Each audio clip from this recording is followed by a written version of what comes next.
Senior anchor person اور تجزیہ کار حامد میر نے کہا ہے کہ پاکستانی تاریخ کے مختلف ادوار میں ریاستی اداروں نے اپنی غلط پالیسیوں سے خود مرتضی بھٹو اور عمران خان جیسے دہشت گرد شہزادے پیدا کیے، اور پھر وہ وقت بھی آیا جب انہی اداروں نے ان شہزادوں کی سرکوبی کو زندگی اور موت کا مسئلہ بنا لیا۔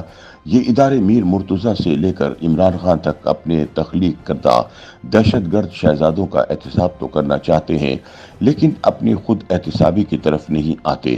جب تک پاکستان کا آئین اور قانون سب کے لیے برابر نظر نہیں آئے گا، دہشت گرد شہزادے پیدا ہوتے رہیں گے۔ حامد میر اپنی ایک تازہ تحریر میں لکھتے ہیں کہ فوجی اسٹیبلشمنٹ کی جانب سے دہشت گرد قرار دیے جانے والے مرتضی بھٹو نے ہمیشہ شہزادوں جیسی زندگی گزاری۔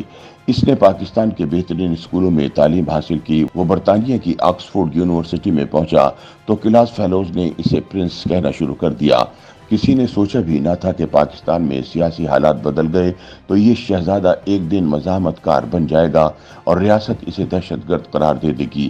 اس شہزادے پر بغاوت، قتل اور دہشت گردی کے کئی مقدمے قائم ہوئے، لیکن ریاست کسی بھی مقدمے میں اس شہزادے کو سزا نہ دے سکی، اور پھر ایک دن یہ شہزادہ الیکشن لڑ کر سندھ اسمبلی کا رکن منتخب ہو گیا۔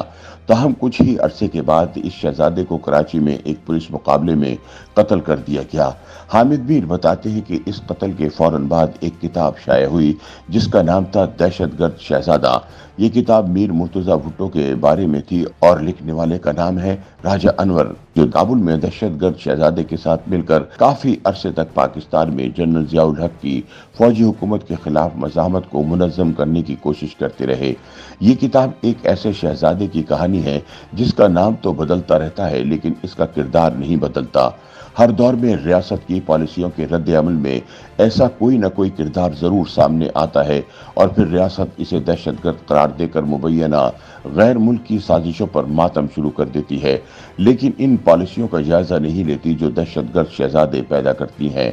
کتاب کا موضوع میر مرتضی بھٹو ہے، لیکن اس کتاب میں میر مرتضی بھٹو کے ساتھ راجہ انور کا ذاتی اناج بڑا واضح جھلکتا ہے، کیونکہ مرتضی نے انہیں پاکستانی خفیہ اداروں کا ایجنٹ قرار دے کر افغانستان میں جیل بھجوا دیا تھا۔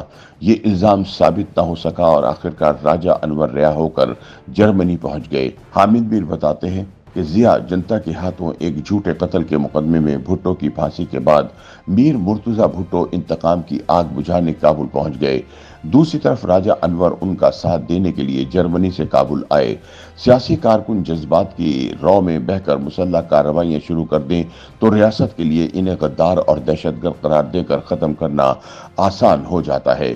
ریاست خوف اور شک کا ہتھیار استعمال کر کے انہیں آپس میں لڑاتی بھی ہے۔ یہی راجہ انور کے ساتھ ہوا، جو بیگم نصرت بھٹو اور محترمہ بینظیر بھٹو کی تقاریر لکھتے لکھتے انقلاب کی تلاش میں کابل پہنچے اور میر مرتضی بھٹو کے شکوک و شبہات نے انہیں پل چرخی جیل پہنچا دیا۔ 1981 میں میر مرتضی بھٹو کے ساتھیوں نے پی آئی اے کا طیارہ اغوا کیا تو راجہ انور پل چرخی جیل میں تھے۔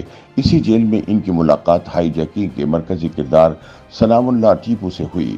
ٹیپو بھی مرتضی کی مرضی سے جیل پہنچا تھا۔ اس پر اپنے ایک ساتھی پرویز شنواری کو قتل کرنے کا الزام تھا۔ سلام اللہ ٹیپو نے 1982 میں جنرل ضیاء الحق کو دہلی میں حضرت نظام الدین اولیاء کے مزار کے قریب ایک فوٹوگرافر کے روپ میں قتل کرنے کا منصوبہ بنایا تھا۔ اس مقصد کے لیے اسلحہ اور بم پرویز شنواری نے مہیا کرنا تھا۔ شنواری یہ کام نہ کر سکا، جس پر مبینہ طور پر ٹیپو نے کابل واپس آ کر شنواری کو قتل کر دیا۔ شنواری کے قتل پر پورا شنواری قبیلہ بھڑک اٹھا۔ ڈاکٹر نجیب اللہ کی حکومت نے ٹیپو کو گرفتار کیا اور کچھ عرصے بعد اسے سزائے موت دے دی۔ راجہ انور کی کتاب میں جنرل ضیاء الحق پر سام میزائلوں سے حملے کا ذکر بھی ہے۔ یہ میزائل میر مرتضی بھٹو کو یاسر عرفات نے مہیا کیے تھے۔ حامد میر کہتے ہیں کہ راجہ انور کی کتاب بظاہر میر مرتضی بھٹو کے خلاف ایک چارج شیٹ نظر آتی ہے، لیکن کتاب کا مطالعہ یہ بھی بتاتا ہے کہ میر مرتضی بھٹو نے جو کیا وہ غلط تھا، لیکن انہیں غلط راستے پر چلانے کا ذمہ دار ایک فوجی ڈکٹیٹر تھا جس نے پاکستان کے آئین کے ساتھ دہشت گردی کی، اور اس دہشت گردی نے ایک دہشت گرد شہزادہ پیدا کیا جس نے سام میزائلوں کے ساتھ جنرل ضیاء کا پیچھا کیا۔ پاکستانی ریاست کے اداروں میں بیٹھے مفاد پرست عناصر کی آئین شکنی کے نتیجے میں صرف جنرل ضیاء کے دور میں دہشت گرد شہزادہ پیدا نہیں ہوا تھا،